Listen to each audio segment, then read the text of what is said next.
In the royal palace, the king stands strong, making everyone in the big hall listen and pay attention.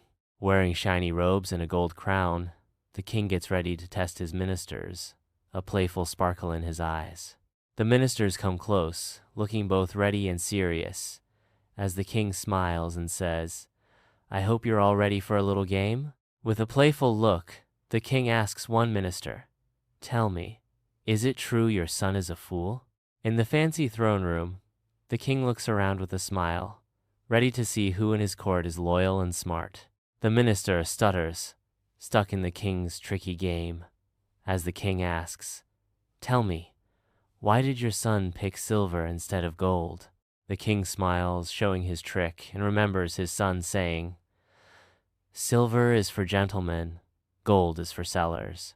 People in the court start laughing and whispering, as the king's tricky question makes everyone talk and guess.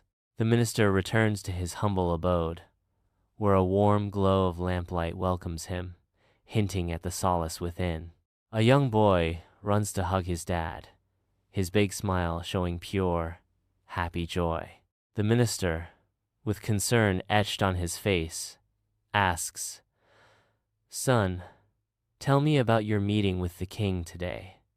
What did he ask you?" With honesty, the son answers, "He asked me a riddle, father." The minister asks, "And what was your answer?" The king seemed confused.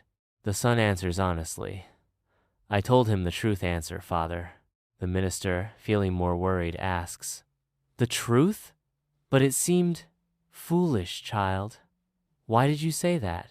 At home, the father feels worried, and the son just smiles and plays. Smiling, the boy walks to a big wooden box, step by step, like playing a little game. The boy touches the old box, and it feels like a big secret is waiting inside.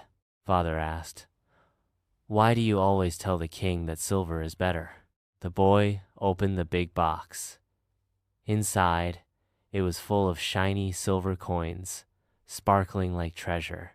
The boy smiled and said, "I tell the king silver is better.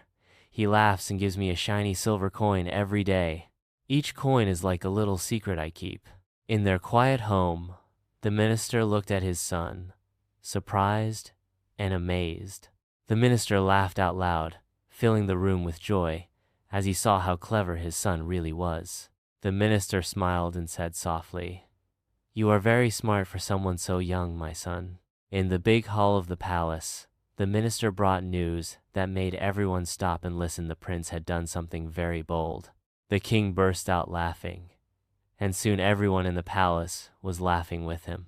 As everyone laughed, the minister tried to speak, telling them about the son's clever plan. The king smiled big and said, "That boy is really smart.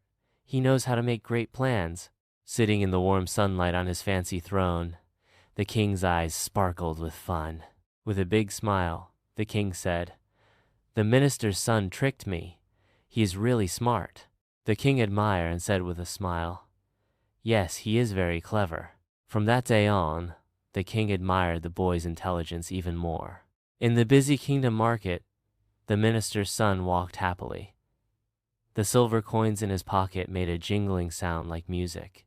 The shopkeeper smiled and waved, happy to see the minister's son because he was so clever and friendly. The happy voices of the people mixed together, making a busy, friendly sound as the minister's son walked by. Shadows move on the walls of the dark room as the king sits all alone, thinking deeply. The king's face slowly brightens with a clever smile as he understands what the minister's son meant. The king suddenly understands that true cleverness is about helping yourself.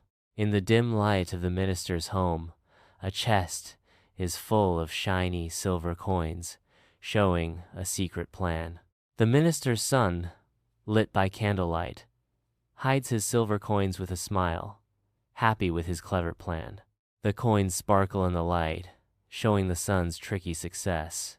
In the beautiful palace gardens, the king and the minister's son stand in the sunlight, ready to talk. With a serious look, the king asks, "Tell me, son, what do you think about the trade deal with the northern territories?" The minister's son, thinking carefully, answers, "Your Majesty, The benefits are great, but we should also think about how it will affect our local merchants in the long run. The king, impressed by his wisdom, says, "You are right. Your view is very valuable. I appreciate your wisdom, son."